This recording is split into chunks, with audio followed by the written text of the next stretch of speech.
பட்டர்ஃப்ளைஸ்ன்னு சொன்னாலே நம்மளுக்கு பட்டர்ஃப்ளைஸோட கலர்ஃபுல்லான விங்ஸ் தான் ஞாபகம் வரும். அது மட்டும் இல்லாமல் பட்டர்ஃப்ளை எஃபெக்ட்ஸ்னால் எல்லாத்துக்குமே என்னன்னு தெரியும். ஒரு சின்ன சேஞ்ச் கூட ஒரு பெரிய சேஞ்சோட அடிப்படையாக இருக்கும்.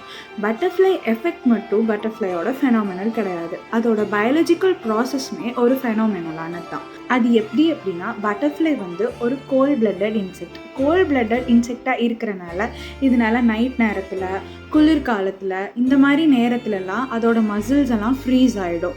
எப்போ வெயில் வருதோ, அதோட பாடி டெம்பரேச்சர் ஒரு வார்ம் ஸ்டேட்டுக்கு வருதோ, அப்போ மட்டும்தான் அதோட மசில்ஸ் ரிலாக்ஸ் ஆகி அதோட விங்ஸை அப்போ தான் அதனால் அசைக்க முடியும். அது மட்டும் இல்லாமல் மொனார்க் பட்டர்ஃப்ளை அப்படிங்கிற ஒரு பட்டர்ஃப்ளை அதோட கேட்டர்பில்லர் ஸ்டேட்டுக்கு மாறும்போது இல்லை, அதோட லார்வாவில் இருக்கும்போது இல்லை, அது ஃபுல்லாமே லிக்விட் ஸ்டேட்டுக்கு மாறிடும்.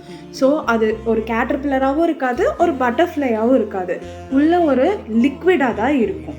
அந்த லிக்விடில் இருக்கிற செல்ஸை அதோட ப்ளூ பிரிண்ட்டை, அதாவது பட்டர்ஃப்ளையோட ப்ளூ பிரிண்ட்டை வச்சுருக்கும்.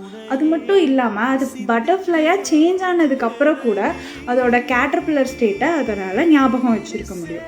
இந்த மாதிரி இன்ட்ரெஸ்டிங்கான ஃபேக்ட்ஸ் தெரிஞ்சுக்கணுன்னா முழுமதியாக ஃபாலோ பண்ணிக்கோங்க. தேங்க்யூ.